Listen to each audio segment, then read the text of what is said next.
Thanks everyone. My name's Chris Lane. I'm chairing this panel for today. We're going to be asking some questions about future of place and equity through digital twins. So we've devised a few questions which we'll put up in a second. But I just wanted to introduce our people on the panel, and we'll start with Jannat.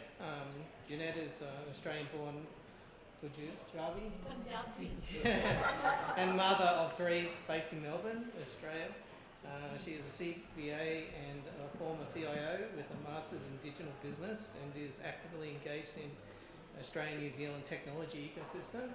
So with a focus on leveraging technology in innovation ways to benefit people and the planet. And you're also an innovation partner with New Zealand Aurecon. So thank you for coming. Next one I'll introduce is Mark, very studious person, leads Serviceworks, which specialises in smart mobility, city digitalisation strategies and citizen technology opportunities. Mark is a regular international speaker, commentator on these issues. He's worked extensively throughout Asia Pacific and also an elected member of Australia's largest local authority and one of the world's most livable cities, Auckland, New Zealand. So, thanks, Mark. Next person, Sean. Sean is the CEO of Platformity and is an experienced technical product manager with a variable background in entrepreneur streak with specific knowledge around fintech, mobility, new product development, API, add-ons, ecosystems, looking at exciting new company projects. And the last person I'll introduce is Thomas. Thomas is the founder and CEO of Office of Planetary Observations, a startup providing environmental insights from satellite in decision-ready format to city planners. Founder and director of building the company team and innovation. I suppose one of the things prior to this, he was a lead designer for lead landscaping architect for the city of Melbourne, which was very nice. Project. That was very cool. So, so today we could have asked a lot of different questions. We only had 30 minutes or 20 minutes, and then let you guys ask some questions. But I'll put up the first question that we thought as a panel, which we'll start with, which is how can we utilise digital twinning to contribute to the emissions reductions in cities, okay, and their goals, and their climate goals. So to start this off, this is a very relevant question. It's coming up quite a bit now. How does digital twins help climate change? And I'm going to start off with Mark. Mark, what do you think about where digital twinning is going to contribute to smart cities, and how's it going to help with the environment? Sure, thanks a lot, Chris. I mean, look, it's going to have an essential part. I think we all know that. Those of us who are kind of working in the space, I consider myself, we work adjacent to digital twins. Mobility is the principal sort of business activity that we do. So we operate what's called a mobility as a service product, which aggregates the different ways you travel around a city. So that's really about optimising existing infrastructure, having, I suppose, a kind of subsequent effect, obviously, on the carbon emissions that are not being generated by cars that travel, for example, by themselves, that don't need to. But taking a step back, I mean, you would have seen maybe EY's report a couple of years ago that said digital twins across cities will firstly reduce building costs by about 30%, probably more. But more particularly, they've got the potential to reduce the carbon footprint from 50 up to 100% when fully utilised. I mean, it's ballsy for a consulting firm to say something could have 100% impact. But I think those give you the sense of the potential opportunity here of applying technology generally, but specifically the digital twin prototype technology, because of the way in which I think we know that it can impact construction, transport, water, energy. I mean, those are sort of the four big areas that cities, of course, are generally utilising it. It's used in a lot of other areas, and you'll hear some of that from some of our other speakers. It's got such a significant impact that in the EU, you may have heard of Destination Earth. So that's a big project that's being done to map the Earth from a climate point of view, and it's looking at the human interactions with sort of natural phenomenon.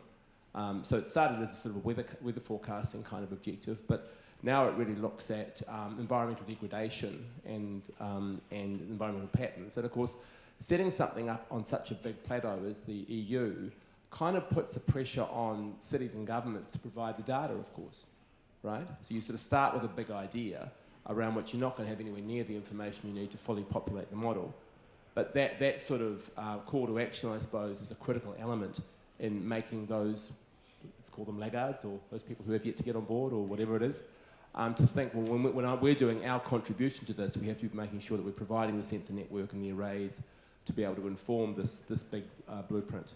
So those are maybe sort of just sort of two macro examples before we get into sort of some more details of the potential opportunity, I think. Yeah, I was talking to Mark about this topic recently, like in Singapore, like reducing, you know, the emissions of buildings is one of the highest topics for Singapore right now. And another thing I was talking to Mark about was just inside buildings alone, like one of the biggest impacts is just cleaning the building. Like that has an impact on, well, why would we clean a floor that's not being used, you know? Or how the air conditioning, why would we have air conditioning on while that floor's not being used? So those types of impacts. So you're going to see a lot of this impact back on our cities back in Australia and New Zealand. Because part of the data that informed that EY study was looking at Nanyang Technical University in Singapore, which had a 5-year study using its digital twin technology across its 200 buildings. So that's not taking account of any gains you get from building new in a smart way with digital twins. That was looking at just the operations.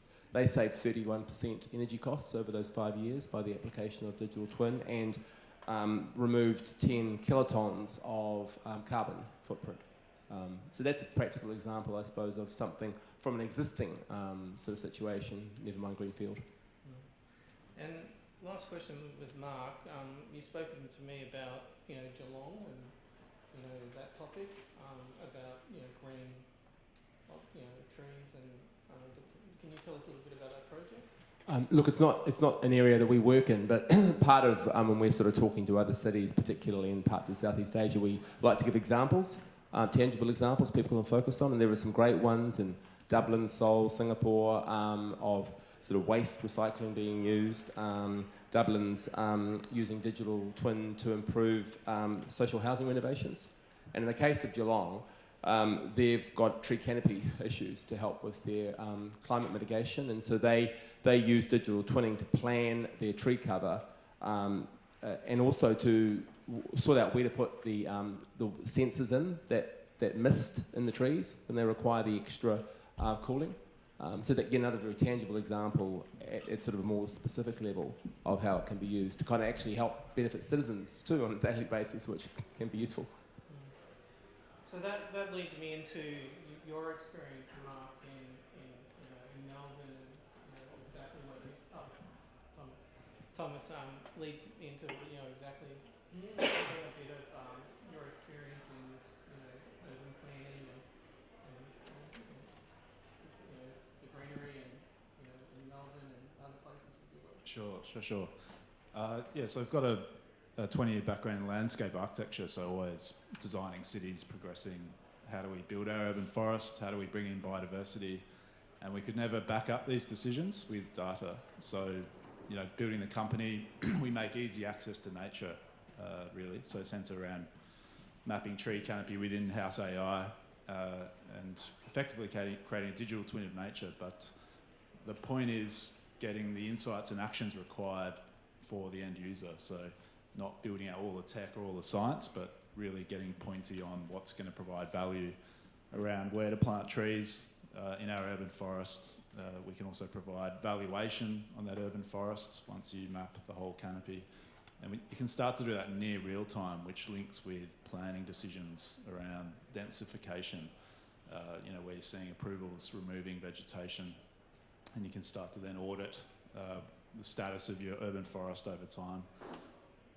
with carbon emissions, I guess we can also monitor carbon from satellite in terms of hyperspectral imagery as well. So really get that understanding of what's happening to the city planner easily.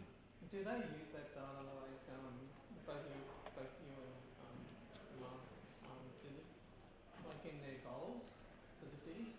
They do. So you'll see a lot of councils particularly have goals and actions in an open space strategy or urban forest strategy. And the actions are really hard for them to action because they're not clear on what metrics can really help back that up. So they'll then issue capital works budgets across cities, so linked with transport, public space, and those capital works will then shift the environment, which hard to report on with the actions. So we're actually building a platform with City of Darwin, which allow users to put in their targets and actions and then have the data inform those insights and relevant. That's really interesting. What I'm going to do is I'm going to go on to the next question. So thanks to Mark and Thomas. I'm going to go on to the next question, and at the end, hopefully, we've got 5 or 10 minutes for anyone in the audience to ask any questions on these topics. So the next question that we put together as a panel, the private sector is increasingly using digital twin technology, and what should the connection be between the public and private sector with digital twinners, and how should they lead that topic? So I would like to pose this question to Thomas. I can start with you, is that all right? Yeah, sure. I think it was Wellington Council, which was creating the marketplace. I was really personally glad to see that, because that means startups can take part in the marketplace and actually, drive customers and growth and then investment, etc. So it's not government trying to do all of it, but really linking with new tech and leveraging opportunities, because we're the front runners of the future industries. And Saudi Arabia knows that, which is why they're building out those pillars.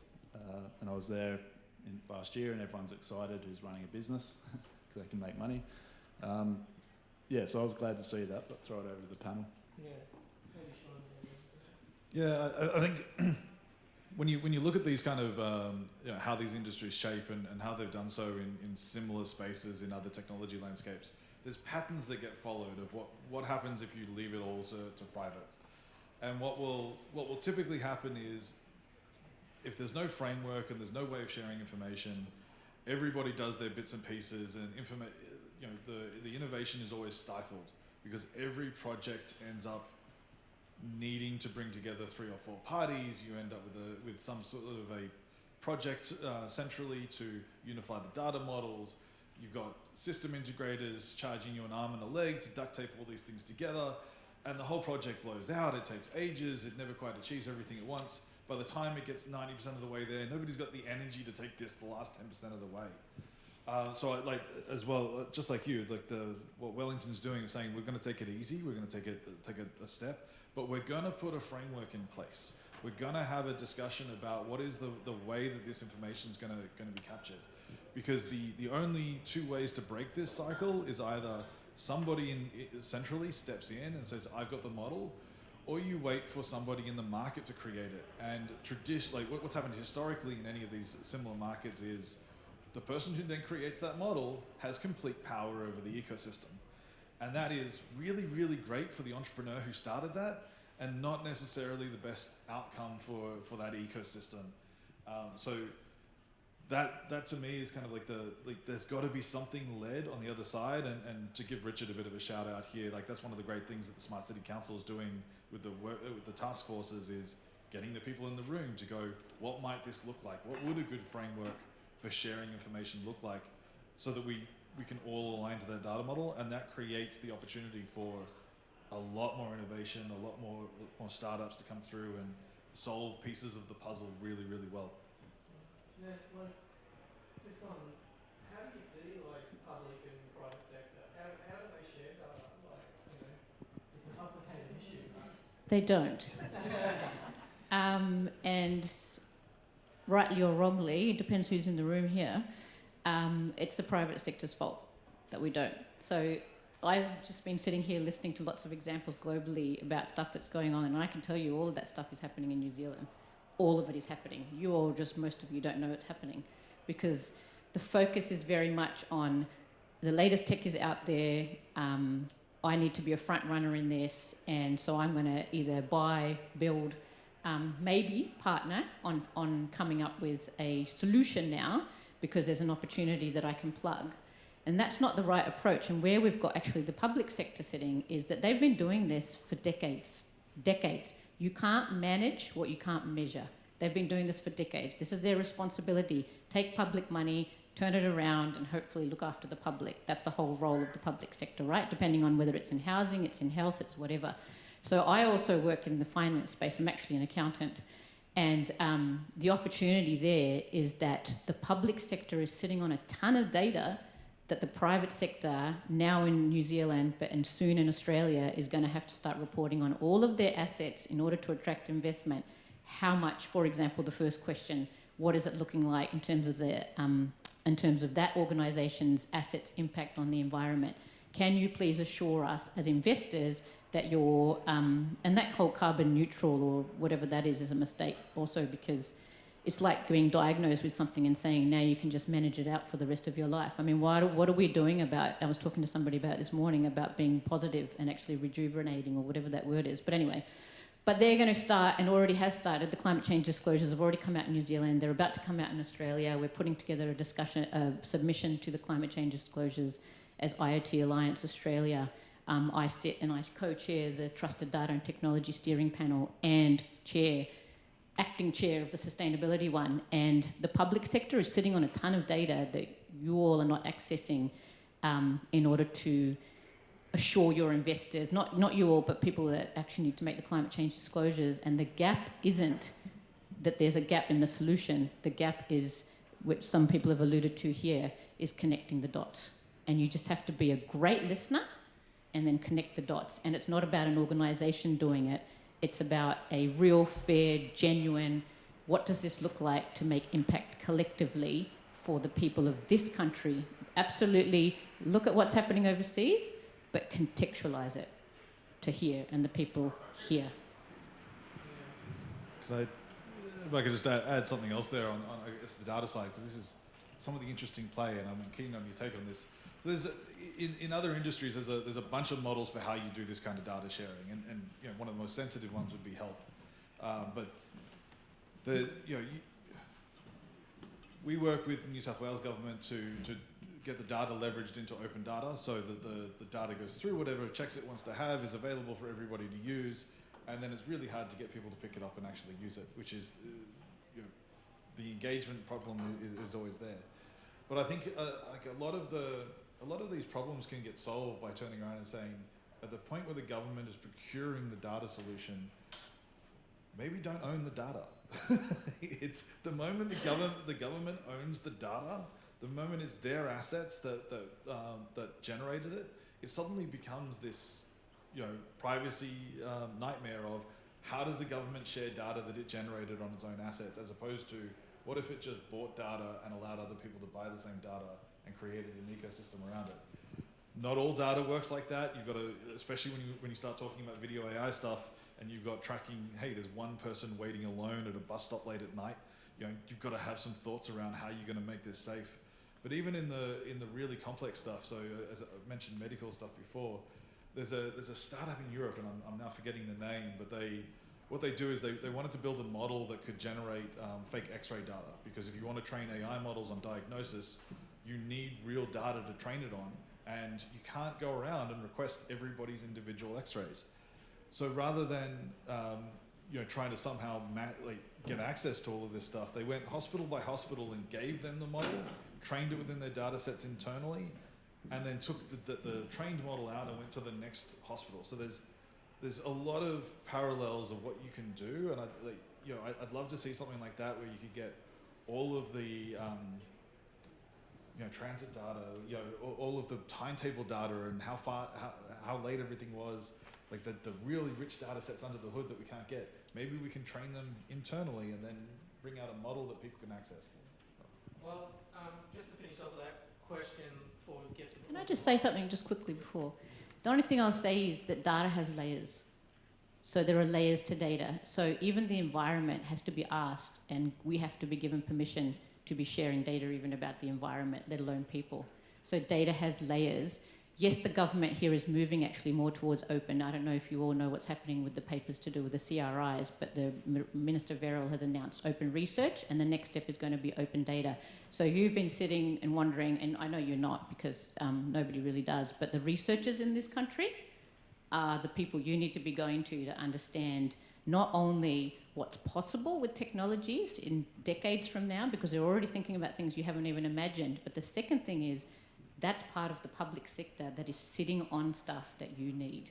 And that's all being made, the platform is being developed at the moment to make research open, and the next stage is data. So everything that MB funded, close to $7 billion worth of Endeavour program and Smart Ideas programs in the most recent round, $7 billion over the next 6 years of investment in moving this country forward is sitting in the minds of the universities.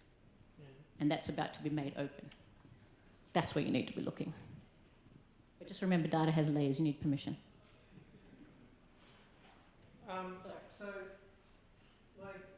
There's one last question before that, about diversity and data sharing. Like, I just wanted to give someone that popped in my mind an example in Australia. I work with a company called Data Are We, and they're a private company.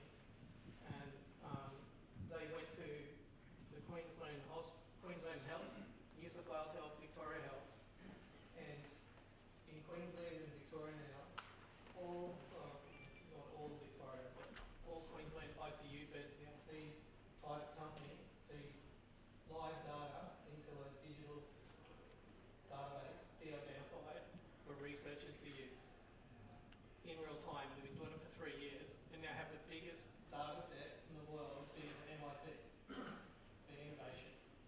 Right? So here's a private company working with government, and the government signed a contract for them to centralise data. And now they're going to do it with New South Wales, Victoria, and all the beds in ICU, the whole east coast of Australia, will be sending live data into a database for everyone to use. So the last question is, how can the city's digital twin activity better take account of reach indigenous and ethical diversity and needs? That's the last question. Are there specific considerations needed? I'm going to put this out. Would anyone like to start us off? I suppose this is a big question. Me. Because actually, other than just adding to diversity, I do know some things as well. But what all I'll say about this is diversity in different ways. So Maslow's hierarchy. If you're thinking about tech in general and helping people in planet, think of Maslow's hierarchy before we think about all these other things that we're going to give people access to and things like that. The second thing is the reality of these same people who we should be benefiting.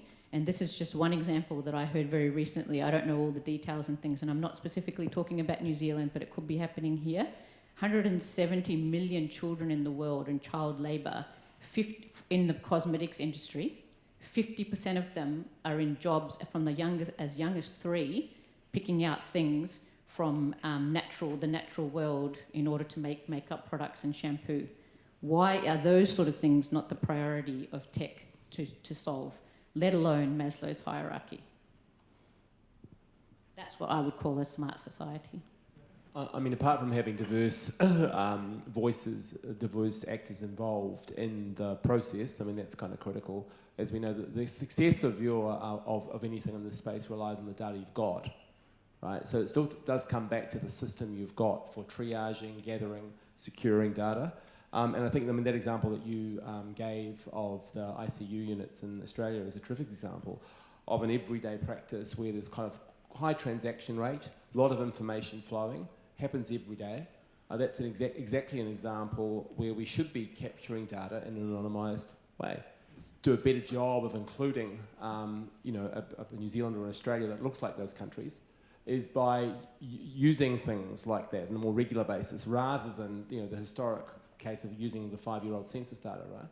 I mean, that's traditionally been the starting point for this sort of stuff, and that's just a legacy, analogue kind of mode, whereas what we need to be having is something that is more contemporaneous, more real time. I mean, that's innate to us being successful in this area. I just want to put it out to the panel. I brought up, I've seen one example. We're doing a couple of indigenous projects in Australia for rock art, with the Defence Department, by the way. But there's a Logan City Council as a company, a business, non-profit organisation called. We'll just bring it up to everyone if they want to read up on it. It's called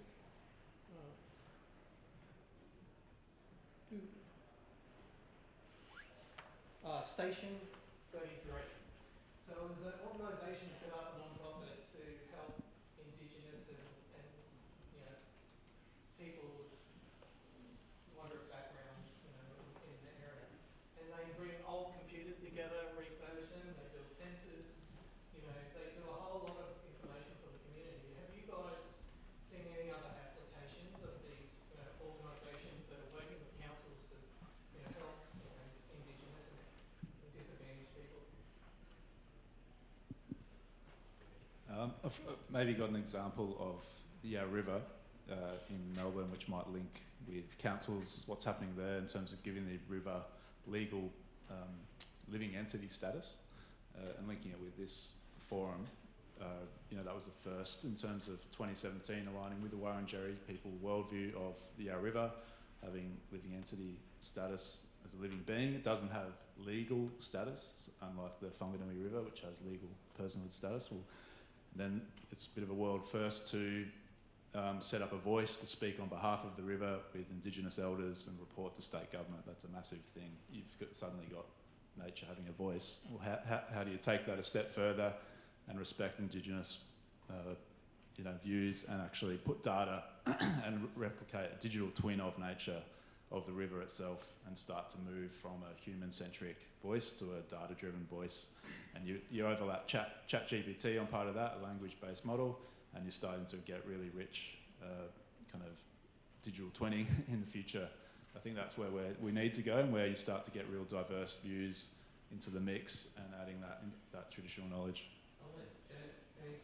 Do you see some examples of Indigenous diversity? All I have to say is, because someone has now mentioned the chat word, and I have to say something now. I don't know who's read about it, but the danger of generative AI and large language models is actually the Indigenous languages are going to be lost, because for the same reasons that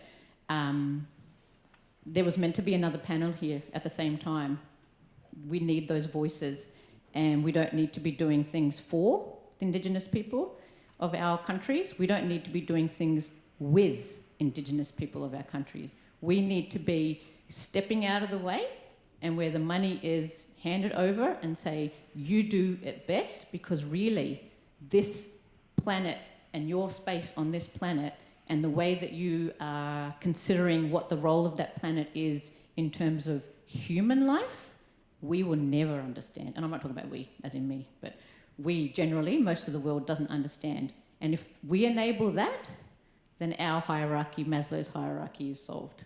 That's what we need to be doing. Just in response, I mean, I think that's certainly important, but they've then got to share the data, right? So the examples that I would know, and Jannat will know them too, there's plenty of Pacifica and Maori, say, health organisations in New Zealand that are starting to do much more terrific work by actually having more control of the communities that they're responsible for, actually developing their own health organisations, so providing the sort of kind of care that Jannat was referring to.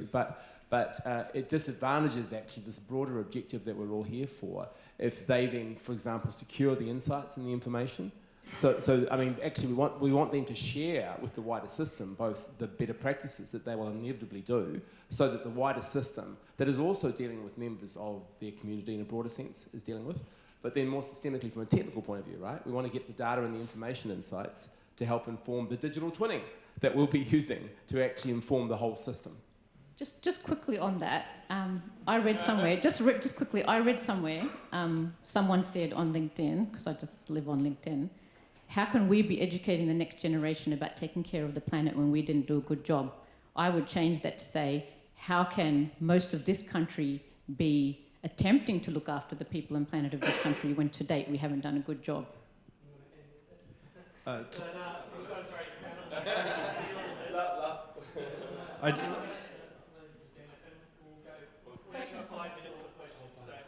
anyone got any questions they'd like to ask your panel?